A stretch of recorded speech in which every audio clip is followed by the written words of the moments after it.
직장암 수술 안내. 안녕하십니까? 본 영상물은 항문이나 직장 부위에 발생한 암을 치료하기 위해 시행되는 복회음 절제술의 개념과 목적, 절차와 주의사항 등에 대해 설명드리기 위해 제작되었습니다. 이어지는 내용을 참고하셔서 정확하고 안전한 수술이 이루어질 수 있도록 협조해 주시기 바랍니다.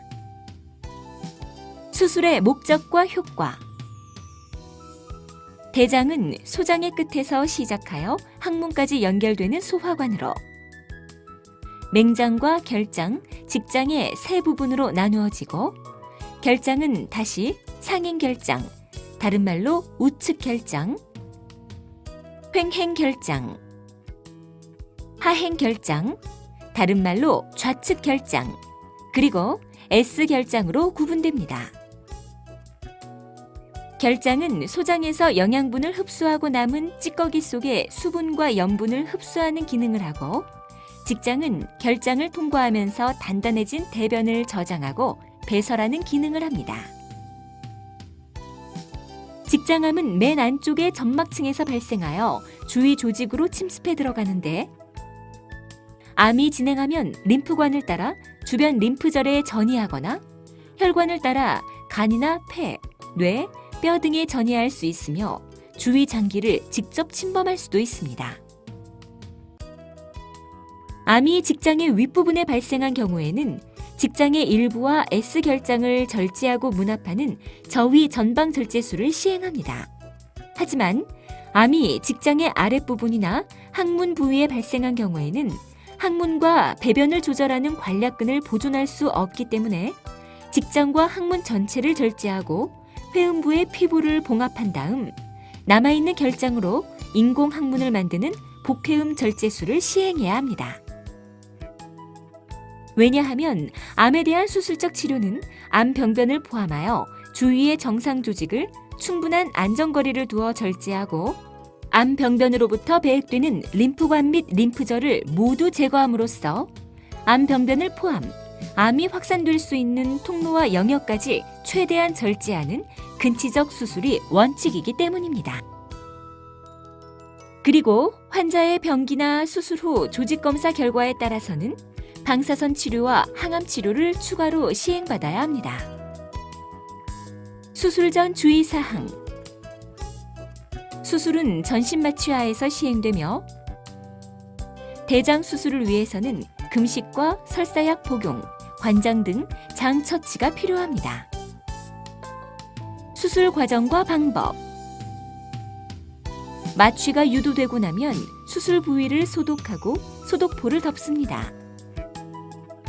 수술을 위해 복부 절개를 시행하고 복막과 복벽을 열어 대장을 노출시킵니다.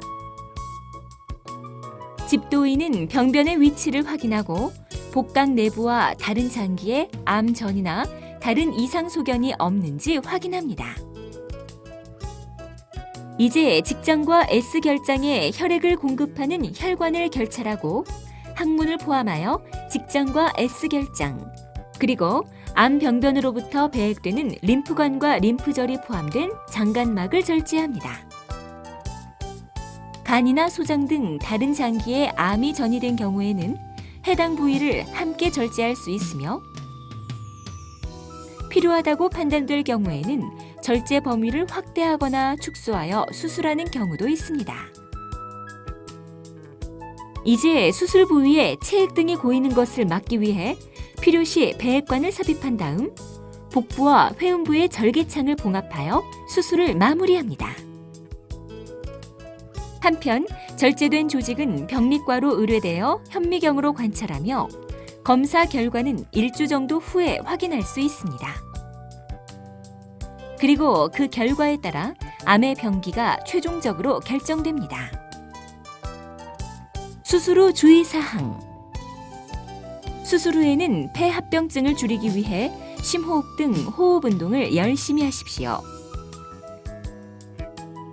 수술 후 장 운동이 돌아오면서 가스가 배출되는데 식사 시작 시기는 수술 부위나 수술 방법, 그리고 환자의 상태에 따라 달라지므로 의료진의 안내에 따라 주십시오. 수술 후 걷기 운동을 열심히 시행하시면 장 운동도 빨리 회복되고 장유착으로 인한 합병증을 줄일 수 있습니다. 수술 후 콧줄이나 소변줄, 배액관 등을 삽입한 경우에는 도관들이 꼬이거나 빠지지 않도록 주의해 주십시오. 복부 수술 부위의 실밥은 수술 7일 이후부터 제거하며 회음부 수술 부위의 실밥은 수술 14일 이후부터 제거합니다. 수술의 합병증과 부작용. 폐합병증.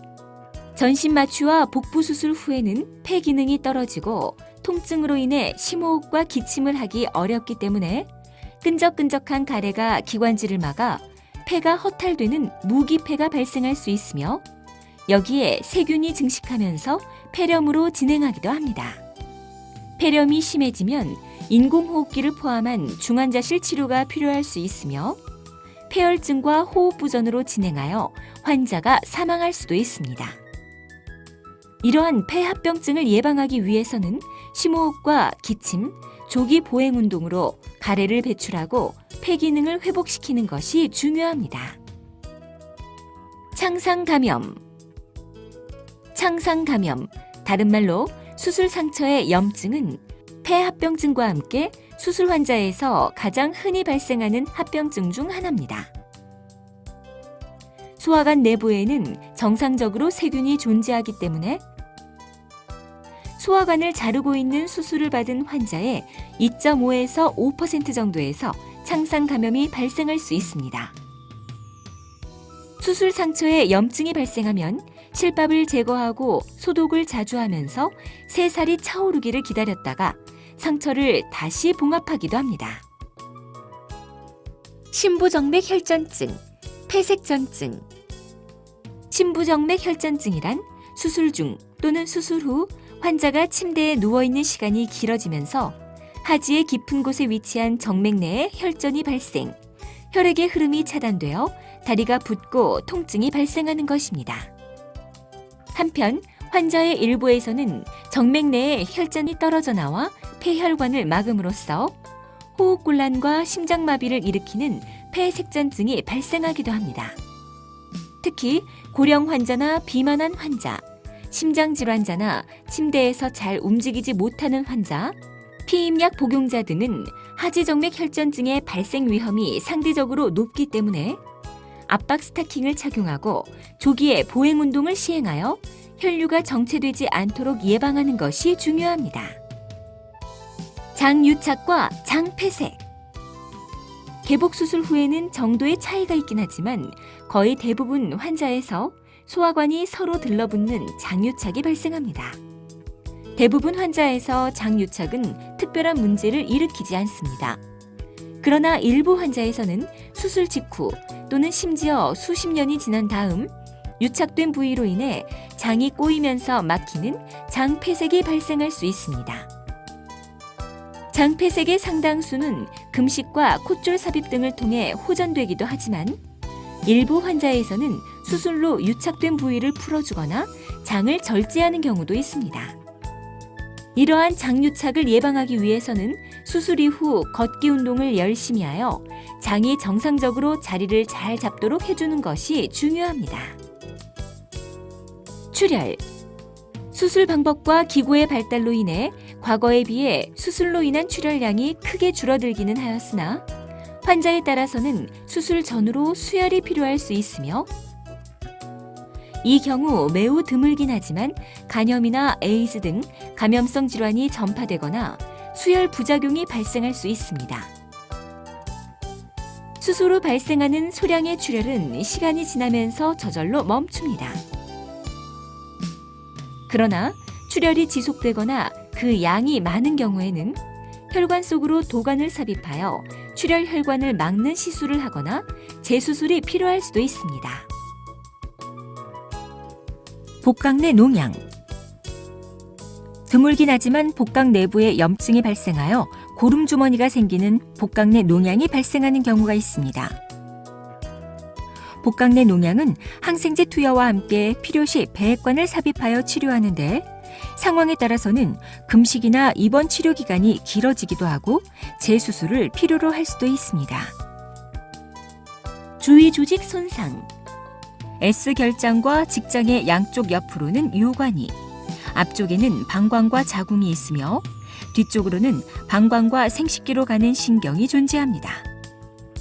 암이 이러한 주위 조직을 침범하거나 염증에 의한 유착이 심할 경우에는 수술 과정에서 손상이 발생할 수 있으며 필요시 해당 부위를 절제하기도 합니다. 암이 방광을 침범한 경우에는 방광의 일부 또는 전체를 절제하고 소장으로 방광을 만드는 수술을 시행할 수 있습니다. 암이 자궁이나 난소, 나팔관 등을 침범한 경우에는 해당 부위를 절제하며 암이 요관을 침범한 경우에는 요관을 절제하고 문합합니다. 그리고 신경 조직이 손상된 경우에는 수술 후 발기부전이나 사정장애, 배뇨장애 등이 발생할 수 있습니다. 인공항문 관련 합병증. 장루라고도 부르는 인공항문은 결장의 끝부분을 복벽을 통해 빼내어 변을 볼 수 있도록 만든 것입니다. 인공항문과 관련된 합병증으로는 장루의 괴사나 주위 조직 염증, 장 탈출이나 장루 함몰 등이 있으며 이러한 합병증이 발생한 경우에는 필요시 추가 조치가 시행됩니다. 기타 합병증. 그 외에 발생 가능한 합병증으로는 심장의 관상동맥이 좁아지거나 막히는 협심증이나 심근경색, 뇌혈관이 막히거나 파열되는 뇌졸중, 그리고 마취제나 항생제, 출혈이나 탈수 등에 의한 간 손상과 신장 손상 등이 알려져 있습니다. 이러한 합병증들은 비교적 드물게 발생하는 합병증이지만 고령 환자나 심혈관 질환자, 간 및 신장 질환자 등 수술 이전부터 위험성을 가진 환자의 경우에는 특히 주의가 필요합니다. 기타 사항. 크기가 작은 암병변은 CT 등 수술 전 검사에서 확인이 어렵거나 불가능하기 때문에 개복 후 예상보다 암이 진행한 것으로 확인될 경우 수술 방법이 변경되거나 수술 범위가 커질 수 있으며 환자에 따라서는 수술 자체가 불가능할 수도 있습니다. 암으로 인해 장폐쇄나 출혈, 장천공 등 합병증이 있거나 의심되는 경우에는 비록 암을 모두 제거하지 못하더라도 해당 부위를 절제하거나 장을 서로 연결하여 새끼를 만들거나 인공항문을 만들어줌으로써 환자의 삶의 질을 개선해주는 고식적 수술을 시행하기도 합니다. 하지만 더 이상의 수술이 환자의 생존기간 연장이나 삶의 질 향상에 도움이 되지 못한다고 판단되는 경우에는 더 이상 수술을 진행하지 않을 수도 있습니다. 수술을 시행하지 않을 경우 및 다른 치료 방법. 아주 초기의 직장암에 대해서는 내시경을 이용한 절제술이나 국소 절제술 등을 시도할 수 있지만 대부분의 대장암은 수술적 치료가 가장 기본이 되며 병기에 따라 항암 화학요법이나 방사선 치료 등이 추가로 시행될 수 있습니다. 지금까지 항문 직장암 수술의 절차와 주의사항에 대해 말씀드렸습니다. 감사합니다.